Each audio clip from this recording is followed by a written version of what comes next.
My name is Andrew M. Stroth. I'm a civil rights attorney and the managing director of Action Injury Law Group, which is a Chicago-based law firm. The last name is Stroth.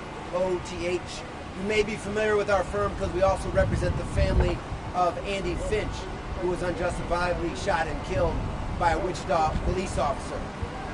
Also joining us today is my co-counsel partners, Stephen Hart of Hart, McLaughlin, and Eldridge, and John Marisi from the same firm. In addition, we have Ben Stelter Embry from Kansas City, who's a licensed lawyer in the city of Kansas and part of our civil rights team. We flew in from Chicago last night because of the gravity and importance of this case right here in Wichita. We're also joined by Marquand Teets, who is Cedric Lofton's older brother and best friend. Most of you know by now, Cedric Lofton was 17 years old when he was killed. Cedric had hopes and dreams. Cedric liked to make music. Cedric was planning to move to California after he graduated. Earlier this morning, on behalf of Marquand Teets, we filed a federal civil rights lawsuit against the Wichita Police Department and Sedgwick County and the officers at the Juvenile Intake and Assessment Center. We've done a lot of investigation over the past several months. And here's what we know, which makes this case so tragic. In March of 2016, the Kansas Department of Corrections inspected JIAC, and they prepared a formal report about JIAC. This report outlined the systemic deficiencies at JIAC, and that JIAC was ill-equipped to handle individuals with mental health trauma. That JIAC was ill-equipped in de-escalation training and procedures. And here's what makes this case so devastating. The Wichita Police Department has a history of, instead of taking individuals to hospitals where they can get mental health treatment, they drop them off at JIAC. And they drop them off at JIAC as a punitive measure to punish children who are suffering mental health crisis. Here's what we also know.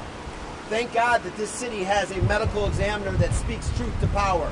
The medical examiner's report showed that Cedric Lofton was killed. He was put in the prone position for 39 minutes. The JIAC officers took away Cedric Lofton's breath and he died. What we know is that this system took away a bright light, which was Marquand's brother. What we know is that this promising and engaging spirit was extinguished by the unjustified actions of the WPD and the officers at JIAC. The other thing that's so disturbing is they put young Cedric in a RAPS restraint system. This young man wasn't in custody. This young man hadn't committed a crime. So every step along the way, this system failed 17-year-old unarmed Cedric, Marquand's brother. So with that, I'm going to turn it over to my capable co-counsel, Stephen Hart. Thank you all. Thank you, Marquand, and thank you for all of the leaders that have come here today to support our efforts. My name is Stephen Hart, civil rights attorney from the law firm of Hart, McLaughlin, and Eldridge. And we have a question here today. How many more black children need to die before there is change in our institutions in this city? How many more black children need to die before the Wichita Department of Police and JIAC investigate their institutions as to how such a heinous act took place here? You know, the unfortunate part is not only that a life was lost, a young 17-year-old beautiful child was lost, but it's not the first time. And what we fear is that it's not the last time something needs to change. Now it's windy here today, okay? And my optimism tells me that I hope those are the winds of change. My optimism tells me that on a beautiful day like today, Cedric did not have to die in vain. Something good can come of this. Something good must come of this. Now, here's what happened. The institutions that are sworn to protect our community murdered a 17-year-old unarmed boy. Now, you might ask, why?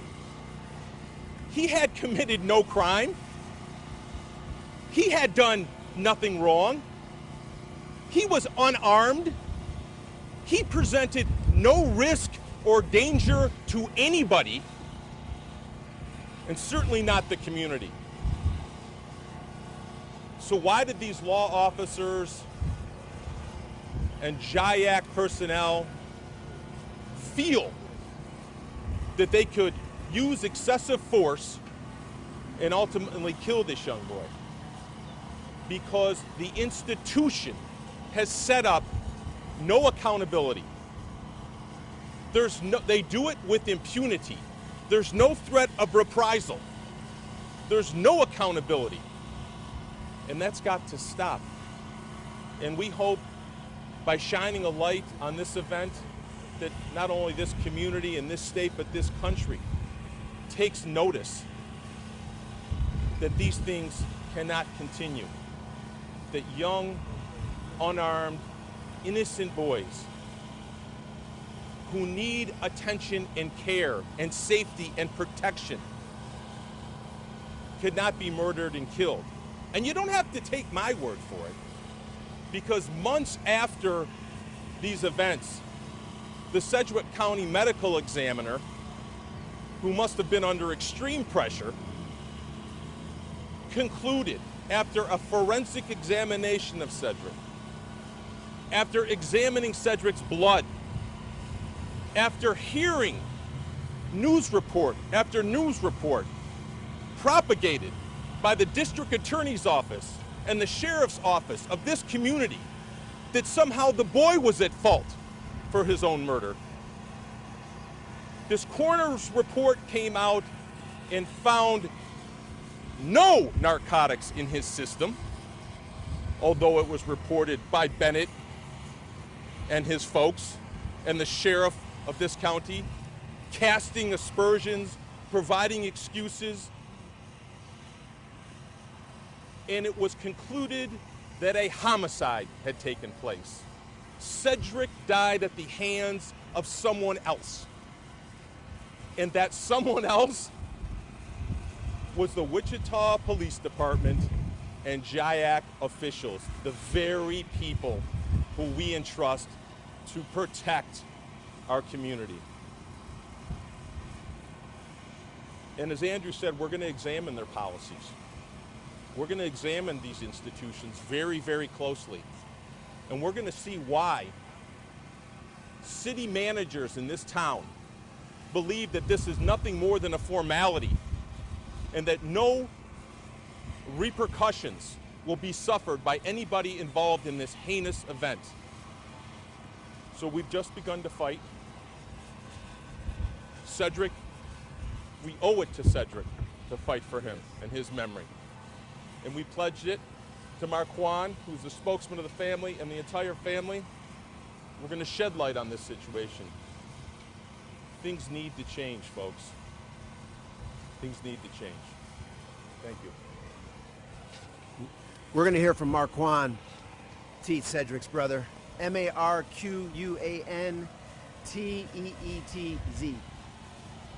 Hi, it's been 262 days since my brother died, and every day I count it, and all I can remember every day is how he would make me smile, how he would make me laugh, and the same stuff he would do for his friends. If they were having a bad day, he would make them laugh, and he just wanted to make people happy. He would make music, put smiles on people's faces, and every day I just have to remember that he was sat on for 39 minutes, and they watched him die, and I see no remorse from him, and it just eats me up that much more alive every day. Every day it just gets harder and harder. It's still emotional now, but I'm gonna keep fighting. I trust my lawyers, and we're gonna do this. So we'll take a few questions, and then I know the activist community is going to share their perspective as well. But Andrew, you're already involved in a lawsuit involving the Wichita Police Department. Do you think there's cause for concern for the community in regards to, how that department handles its policing practices? no, thank you for asking that question. We have spent almost 5 years fighting on behalf of Andy Finch and Lisa Finch and Nikki Finch and Tawny, the mother of Andy Finch's 2 children. And all they do is pay lawyers to defend the indefensible. The city of Wichita has a Manel, a pattern and practice issue in their police department. Just earlier this week, Officer Justin Rapp, who was a sharpshooter, who shot and killed Andy Finch, who just opened his door, was promoted to detective. How does that happen in Wichita? The 2016 report from the Department of Prisons shows that Jack was on notice. Wichita, it's not just Chicago and Los Angeles and New York. Wichita has a serious police department. They use the same lawyers to fight these cases, and there's been no commitment to change. I'll add one more thing to that. When law enforcement believes that they can alter records to admit a young boy in a mental health crisis into a facility where he does not belong, there is a problem in the police department. There is an accountability problem. There's a systemic problem.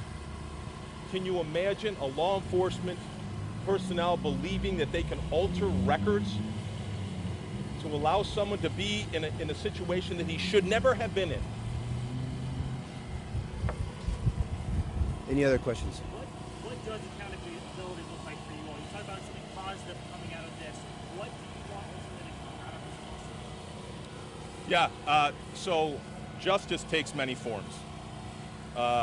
The so-called stand your ground use that Attorney Bennett stood up in 4 cameras just like this and claimed prevented him from prosecuting the wrongdoers here, that needs to be examined very, very closely.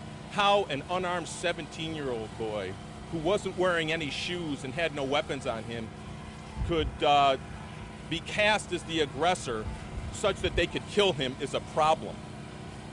The district attorney, when confronted with undisputable facts, and yet doesn't convene a grand jury or prosecute the wrongdoers, that's a problem. That's called selective prosecution. Why aren't African American boys and girls afforded the same courtesies when they're picked up by authorities? There's selective prosecution going on here. That's a problem. And of course, there's civil remedies that we're seeking as well. There's legislative remedies that can be achieved here. There's training remedies that can be here. There's institutional racism that can be eradicated here. There's so many benefits. That's just to scratch the surface. But that's what we mean by things have to change. It can't be business as usual in this town. The suit includes the corrections workers who actually, and the Wichita police officers who handled CJ that night. However, the city and county have not named those officers. Well, it's stunning. In most jurisdictions across the country, they tell you the officers' names. They tell you who was involved. Through the lawsuit, we will get that information through discovery, but just the fact that the FOP and the city is hiding and not even disclosing it, we want to know who those officers are from WPD. We want to know their backgrounds, just like the officers at JIAC. Marquand's brother should be alive today, but for the actions of WPD and those aggressive officers at JIAC. I'll go one step further, Matthew. We made Kansas Freedom of Information Act requests that the mechanism established so you can get public records, because all of you, every citizen is entitled to public records. No, they refused our public record request. They refused our private request. Why? Marquand, who's the administrator of the estate, wants those records disclosed. Why would they hold them? Why would they protect the officers? Do they afford the same courtesies to other accused?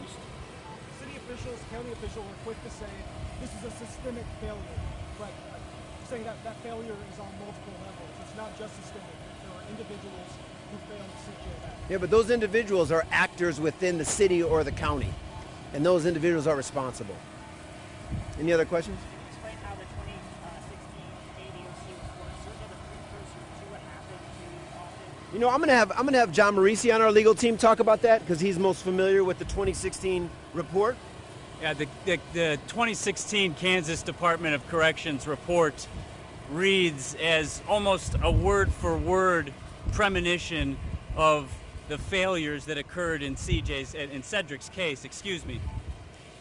They identified the need for training to deal with de-escalation techniques to stop an escalated circumstance before it started, to deal with children with mental health crises coming into their care, which they knew came into their care regularly. They knew they needed training. They knew they were incapable of handling children with mental health cases. They needed help with identification of a risk in juveniles that came into their care. And very specifically, in addition, they identified the Wichita Police Department as a problem. In other words, they brought juveniles with mental health crises to JIAC, dropped them there, and provided no assistance to get them, to transport them for medical care. All of those things, all of those failures were the same failures that occurred in 2021, September, which resulted in Cedric's tragic death.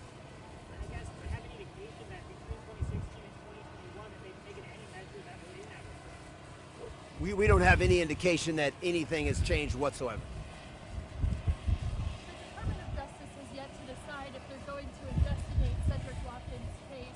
Would you welcome an investigation by the DOJ along with the lawsuit? Yeah, so we work with the Department of Justice on various cases, and we think the nature of Cedric's case, absolutely, we want to work with the DOJ on an investigation. We can't rely upon the officials in this city to investigate themselves, and the KBI. We encourage any investigative agency that's interested, please look at this case. Examine it closely. Ask questions. Interview witnesses. And we'll make sure everyone should have a copy of the lawsuit if you don't already. It was filed at 7 a.m. this morning. So if you don't have a copy, let us know and we'll send it to you. Any other questions for Marquand? I would just Step speak for the family. This is a massive step, filing a civil rights lawsuit. You talked about how long it's been since your brother died.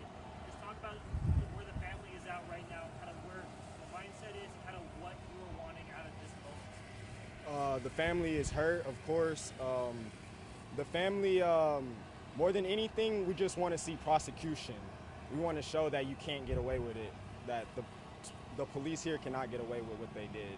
Do you hope to use Cedric's death as a chance to right the wrongs and make sure that this doesn't happen to anyone else, and maybe in Cedric's situation in the future? Yes, that's exactly what I want. Thank you, everybody. Thank you. Appreciate your time. We're gonna have the activists. I don't know, Mary Dean or Nicole. I know the activists are gonna speak. And also, I want to, as Stephen mentioned, there's some political people here, and I think to create real change, we're gonna need the political powers in Kansas to support this action. Thank you all so much for being here and for supporting not only the lawsuit being filed, but Cedric Lofton, Marquand, and their whole family. Community is tired of coming out and screaming about these same issues that are constantly happening with no accountability. And so I'm going to pass it off to some leaders in the community, some activists, to just tell you their thoughts and feelings. My sign reads no justice, no peace. And that's exactly what we mean. We want to see justice for Cedric Lofton. Good morning. Thank you all for coming out, and thank the attorneys for doing what they're doing for the Lofton family in the name of C.J. Lofton. C.J. Lofton, 17-year-old child that should be with us right now. He could have been one of our grandsons. C.J. should be here right now to enjoy the fruits of his teenage years and going to his prom and graduating and being a productive human being for his community. So WPD lied and CJ died. Are we gonna stand for that? Hell no! Justice for CJ! Justice for CJ! Justice for CJ! Justice for CJ! When I say CJ, you say justice. GJ! Justice! CJ! Justice! That's what we want. Understand this. The stand your ground law is a farce. It's fake. It's a phony law to do injustice to young black youth in America. And here in Wichita, Kansas, let me explain something to you. They're saying that 4 men with 3 women, or 3 men and 1 woman, adults, held the youth down for 39 minutes, stood their ground. They stood their ground in terror, they say. They stood their ground in fear. We know this is a lie. We know the police changed documents. So when are we gonna get justice? We ask that Mayor Garland, we ask that any entity that is higher than the Wichita entity here take charge of this case. Reopen and reinvestigate. Come ask questions. Because CJ is not, we're not going away. I'm not going away. This community is not going away, and it's only going to get bigger. Because we need justice for CJ. Standing your ground law cannot be used in a case where 39 minutes of a young man, young child, being held down for 39 minutes in fear of their life is a lie.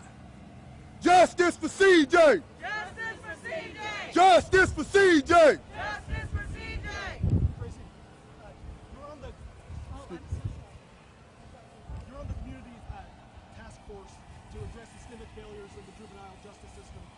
What message do you have for city and county leaders today as this lawsuit is filed? To follow up on every recommendation that the task force put forward, to pressure the Attorney General to do his job and reinvestigate. For years and years and years, people mock task force. They mock them because no teeth come from them. Nothing comes from them. I listened to the first budget talk, and again, it's a mockery of the task force. The city and the council asked for this task force, so they need to put every recommendation forth so this don't happen again. And also, to pressure the Mayor Garland to do his job. Investigate injustices, because this young man, again, was murdered in Wichita, Kansas. So that's what I ask for the city council and the county commissioners to do.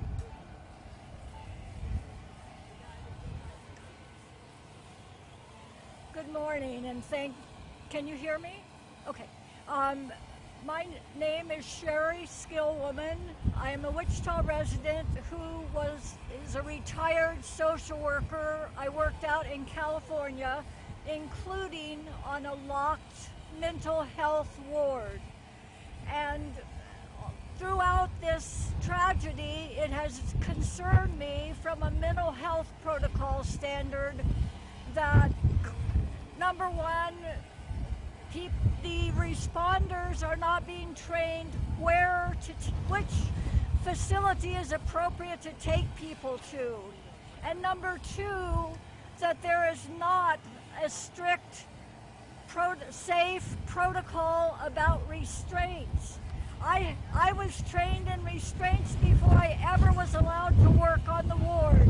And we had to check vital signs every 5 minutes, etc. And that does not seem yet to have been brought up in the recommendations. And if it's not brought up, it won't get changed. Thank you. Hi, I'm Treva Graham-Smith. I am standing for justice for CJ Lofton. CJ is dead. CJ did nothing to receive the reward he got, which was buried.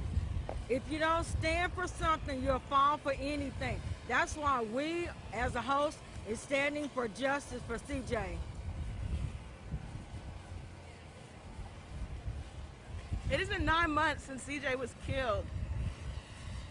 9 months waiting for justice. Cedric Lofton was not on drugs. As we heard, Mark Bennett, Sheriff Easter, and the KBI claim, which we now know was not true. My sign reads, Cedric Lofton was failed by all of us.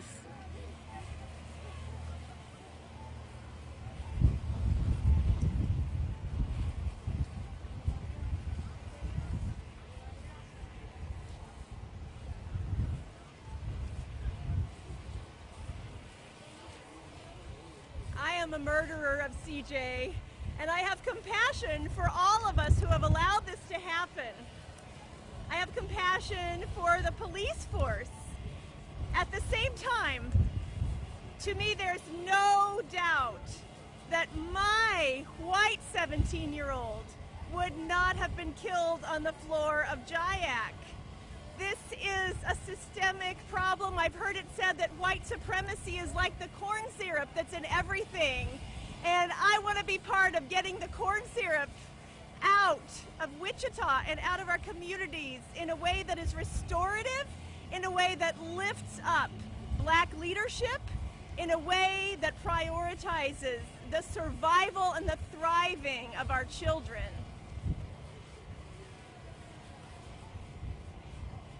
I have no words after that.